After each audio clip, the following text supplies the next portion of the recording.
Alrighty, now we'll do a quick introduction to the knee over toe training that we were talking about. So I think our plan was to explore this a little bit more at a later time. Usually I use a wall for these things, but I want to be in frame, so I'm going to use this post. First thing we do is work on the ankle flexors. So we want to support our back against the wall, and then we're going to walk our feet out to the end range of motion for the ankles. Tip forward, engage our core here, lock the knees out, and lift the toes. We're going to lift up about 20 times. We want to plant the feet fully at the end, lift the toes fully at the top. Rep this one about 20 times. After this, we are going to face the wall or something for support. And then we want to do a single leg calf raise at full flexion. So I want to push my hips, push my hips all the way forward.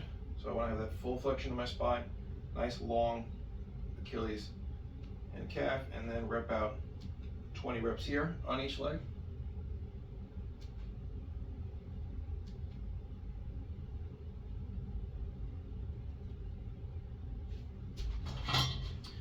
So both of those times we want to have the knee fully locked out and we want to have the hips extended on the first one completely. So we want to train our body to move just the ankle while having these joints at their end range of motion. That's to train our ankle. The next we move up to the knee. So I believe the way we showed that was with the nordics. So I'm stabilizing my ankles underneath something rigid. And then working my hamstring extension here. If I had beautiful hamstring extension, I would be able to extend myself this way without falling, but I fall very early and really can't pull myself up much with my hamstrings. I need the bounce there. So instead, I anchor with my hamstrings and then I lower down while extending them as much as I can and bring myself up. Of course, we should have our hands forward to protect our face should we fail.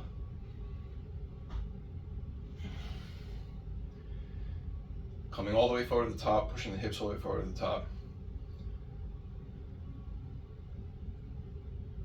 And we want to work 5 sets here. If after 5 you want to play around with the long hamstrings, just flexing hard and allowing yourself to fall and bounce, that's another valid way to help train the hamstrings to gaining greater control and greater range of motion. After this, we worked on reverse nordics to work the quads and hip flexors a bit. There's 2 ways we can do this. One was the sissy squat, where we put something on the floor. Let's use the blocks. And we lowered our knees, trying to stay high, but if we landing on something, and then extending ourselves up, or without falling. Trying to lean back the whole time, so that we get strong pressure on the knees, hips nice and flexed forward, gaining the ability to be in control in this space. 5 to 7 reps there is good. If we want to be less intense, we can use the blocks to elevate the feet. And then we work that same range of motion here, leaning back to the heels and leading with the hips, coming back forward. 5 to 7 reps, these reverse nordics or the sissy squats.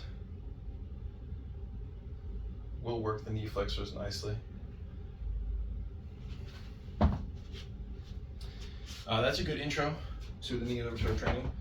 Getting a lot of blood flow through the knee, working the long range of motion for the hamstrings or the quads, doing all these things to really support the low back. We want to get into a nice stretch of the hip flexors afterwards.